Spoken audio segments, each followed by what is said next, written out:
financiero internacional, lo decíamos al comienzo del programa, los bancos centrales han tomado una definición, pero sí yo quiero marcar algo importante, que es del contexto y del concierto de bancos centrales que se supone que van a trabajar en forma coordinada.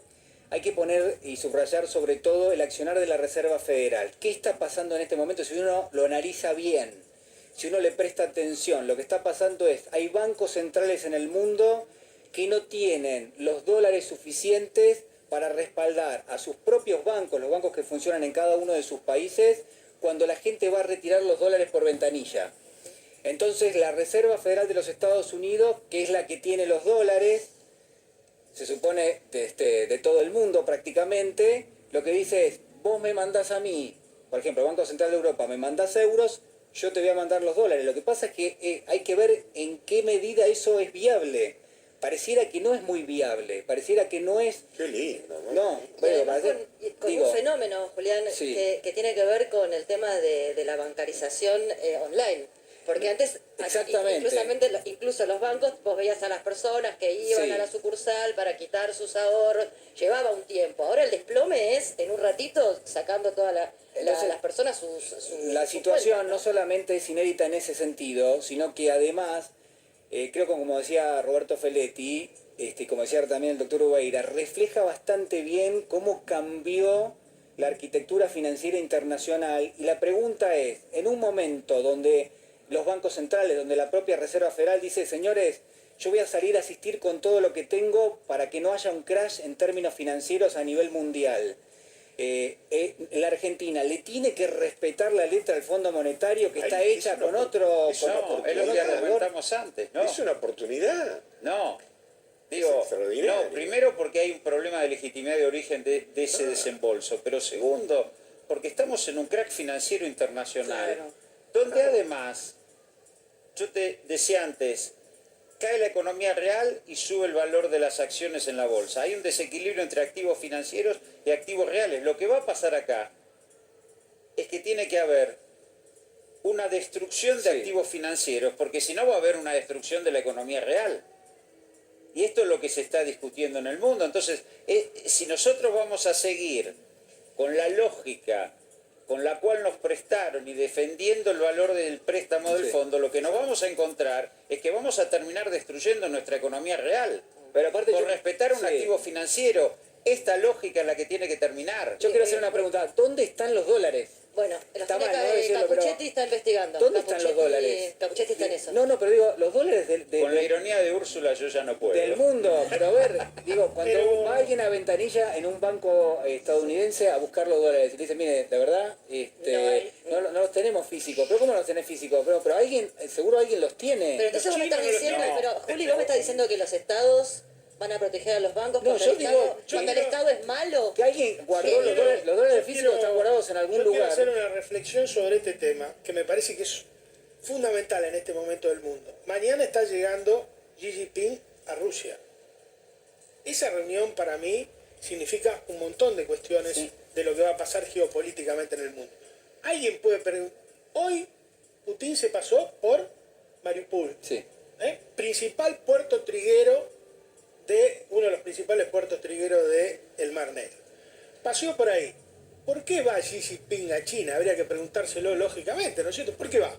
Y porque me parece que la guerra está pronto a definirse, de alguna manera, porque si no, no va a tomar ese paso. Digo, yo no soy un experto en relaciones internacionales, pero nadie, una reunión de ese nivel no se va a hacer si no estamos en víspera de definiciones muy importantes, en cual la cuestión financiera tiene mucho que ver, porque el gobierno chino es un gran tenedor de bonos norteamericanos. Feletti sabe mucho. Claro, si no es el principal tenedor del planeta. Es el principal tenedor del planeta que mañana se va a juntar con los rusos. Digo, yo si tuviera plata en un banco importante, diría, pucha, no sé si no la voy a sacar y aprieto el botón y digo, tráemela de vuelta. El problema que hubo ahí es que el problema que tiene Estados Unidos es que si sube su tasa de interés, provoca que haya un crack en su economía interna y además provoca que la valorización de los bonos del Tesoro los ahorristas vayan hacia los bonos del Tesoro y salgan de los bancos. Claro. Y el otro problema es que si baja la tasa de interés y emite, Se dispara la provoca inflación. la caída del dólar y su incapacidad de financiar su desequilibrio. Tendría que ir el fondo a pedirle a Estados Unidos que haga el ajuste fiscal, que no tenga, Claro. que no emita tanto. No, se Que imaginamos. el fondo le diga a Estados Unidos. O sea, Claro, ese es ilusorio. eso no va a Bueno, pasar. pero digo, por eso hay que renegociar el acuerdo con el fondo, porque la arquitectura financiera internacional, que esto lo señaló Beira, creo que lo señaló Úrsula también, Pedro, está en crisis. Entonces, ¿qué es lo que nosotros vamos a hacer los deberes? Hay Sí, yo un creo que principio jurídico fundamental que dice que mientras que las condiciones sean, o sea, los pactos se respetan en tanto y en cuanto pacta sunt servanda reducique stantibus. Es decir, Epa. Muy bueno, doctora, a ver, repítalo. pacta sunt servanda, es decir, los pactos se respetan, hay que hacer honor a la palabra empeñada, en tanto y en cuanto las condiciones sean las mismas. Y no por nada son instituciones jurídicas que surgieron al calor Sí. de, digamos, este patrón de acumulación financiera, donde no solamente los contratos a nivel internacional, sino privados, tenían estas cláusulas vejaminosas. ¿Esto por qué? Porque el capital se fue concentrando cada vez más y esto llega desde el consumidor y usuario, que tiene el servicio de luz, como decía el gallego, la telefonía celular y demás, es decir, el individuo, el ciudadano, el consumidor, el laburante, y también con respecto, digamos, a los países periféricos de los que no, o a los países sometidos a los órganos internacionales de crédito. Entonces, desde ese lugar, desde ya que con todas estas variables que se modificaron a nivel mundial, es necesario reconfigurar ese acuerdo y, por supuesto, Y además de las reanugar variables, nuestra economía. yo ¿no? creo- Rápidamente era una decisión política que tenga de tomar el presidente y el ministro de Economía, salir corriendo a renegociar a partir de este problema la deuda externa de la República Argentina.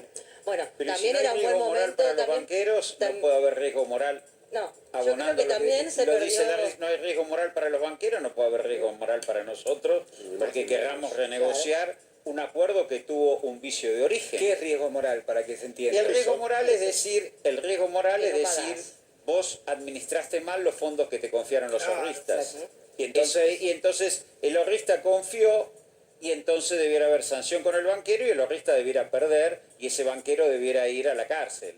Lo que están diciendo acá, el quebrar el Estado banco. ponga la que tenga que poner para que nada de eso pase. Ya en el 2008 no fue ningún banquero a la cárcel. ¿No? Se resolvió la para plata, Milei se que no le resolvió la gustan los crisis dando bancos plata a los centrales. bancos. A ver cómo Ahora arregla Los es lo centrales, mismo. los otros No, bancos les gustan, los centrales. A mí No, me por eso gustaría digo, hacer un ¿cómo haría capítulo- Milei ahora, por ejemplo? Digo, siguiendo el patrón A ver, de, sí. de Milei, ¿qué haríamos, por ejemplo, sin Banco Central, regulador en el mundo entero? Porque la Fed es el Banco Central de casi medio planeta. Sí, sí, por supuesto. Si es que de alguna manera no saliera a respaldar desastre igual que el del 29 o el 30 con una corrida No, sí, sí. descomunal. ¿Cuál es la razón de ser de un banco? La razón de ser de un banco es justamente que se supone que el ahorrista común, Totalmente. el ciudadano común, no conoce las finanzas Claro. y ese banco está para proteger ese ahorro, no para hacerlo polvo, administrándolo mal. Nunca pasa eso. Nunca Roberto. pasa eso, pero esa es la razón de ser de un banco. Estaban solo para ganar guita, me equivoqué. No, Bertolt Brecht decía que Bueno, justamente ese es más un ladrón cambio muy es que trascendente fuma en la un banca banco a partir cualquiera del roba, 70. ¿no? Úrsula. No, yo creo que acá tenemos que hacer de nuevo, creo que es una gran oportunidad, se le suma también esto a la sequía que está padeciendo Yo creo que sí. nuestro país, que es con la mayoría de las divisas Un que gran se momento. podrían pagar. No, creo que también habría sido un buen momento al comienzo de la pandemia, cuando estaba todo el mundo Bueno, pero colapsado. ahora de vuelta. Y ahora tenemos una segunda oportunidad, pero más allá de eso, a mí me parece que también es muy necesario explicarle al pueblo, a los ciudadanos, a las ciudadanas, temas que lo hemos reiterado en varias ocasiones y no es menor porque el pueblo necesita entender y saber la cantidad del préstamo que se pidió, de qué se trata este préstamo, qué quiere decir 45.000 millones, ¿Dónde quiere fue a decir parar tu la jubilación, quiere decir por qué no llegas a fin de mes, quiere decir qué pasa con las energéticas, quiero saber a dónde fue esa plata. Digo, todos esos debates, todas esas preguntas que tenemos los ciudadanos y las ciudadanas de a pie, bajarlo al llano Sí. y que alguien nos explique qué significado tiene deberle este dinero, que hoy incluso yo escucho a gente que cree que el dinero lo pidió Alberto Fernández. Pero, Entonces, Úrsula. me parece que es una gran oportunidad de nuevo de sentarse, de hablar de cara al pueblo y explicarle por qué es tan grave. Me parece que si no podemos entender eso, es solamente para mucha gente que, como decíamos hoy, llega cansada a su casa y no tiene para comer, estar hablando de número de tasa de inflación, de que el tipo lo que sabe, o la mina va al supermercado y le aumenta 6,6% la inflación mensual. ¿Eso por qué? Bueno, hay que volver a sentarse y sobre todo de cara a las elecciones, remarcar quiénes fueron los que hicieron el pedido al FMI y para qué fue y dónde está. Porque se siguen sentando en los canales de televisión como si nada hubiera pasado, como hacen también los bancos. Pedro no está de acuerdo. No, yo creo que lo que nos estamos olvidando, hay un contexto que este gobierno decidió no hacer ese camino. Pero Pedro ahora tiene que hacerlo. Sí, tiene que hacerlo, no tiene solución. Pero porque es una no es que es una trampa, es una trampa. Digamos, Sí. ¿En qué sentido? En el sentido que no se puede cumplir el acuerdo salvo que vos hagas, digamos, un ajuste de determinado tipo de partidas que va a terminar afectando a muchísima gente. Siempre el ajuste va para un Obviamente, lado. pero lo que yo te quiero decir es que tiene que enfocar porque, a ver, hasta ayer estuvieron diciendo que el acuerdo con el fondo no era recesivo, que no había que hacer ajustes, Que era el mejor. que era lo mejor que se podía haber conseguido, que era el abismo. Y que A había ver, que hacerlo. Ahora yo te digo una cosa, hoy el secretario de Agricultura acaba de postear que estamos con el 62.3 de capacidad instalada, que estamos en un récord desde el 2016 que no tenemos esa ocupación de nuestra industria, que hemos bajado la desocupación y que hemos no sé cuántos éxitos más ha tenido este modelo económico. Pero esos datos son así, ¿o no? Bueno, pero eso habla del modelo. Perdón. Porque Yo dos cosas Sí. quiero decir sobre eso. El presidente, correctamente, cuando hace su discurso de apertura de sesiones, dice efectivamente que el Producto Bruto creció 10 puntos, que es mucho, recupera lo de la pandemia en el 2021, ¿Y qué creció? se cree que va a crecer 5 el El año 2022. Ahora, en ese crecimiento, los trabajadores participan solo del 41%.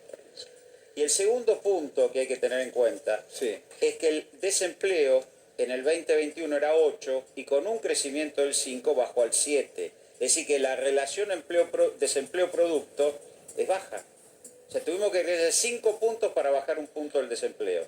Quiere decir que estamos ante un modelo productivo que no hace que los trabajadores tengan alta participación en lo que se produce y que además no hace descender el desempleo lo suficiente a pesar de una tasa de crecimiento alta. A eso- Alguien, todos tenemos que preguntarnos qué pasa. Bueno, pero eso es lo que Sobre a eso es lo que me refería, Roberto.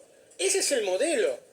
Porque este gobierno, ¿qué modelo eligió? Eligió ese modelo de ganancias empresarias, récord de exportación. Hoy estamos discutiendo el salario básico, hoy se empezó el viernes a discutir el salario básico. Tenemos una canasta de 177.000 pesos y un salario de 69.500.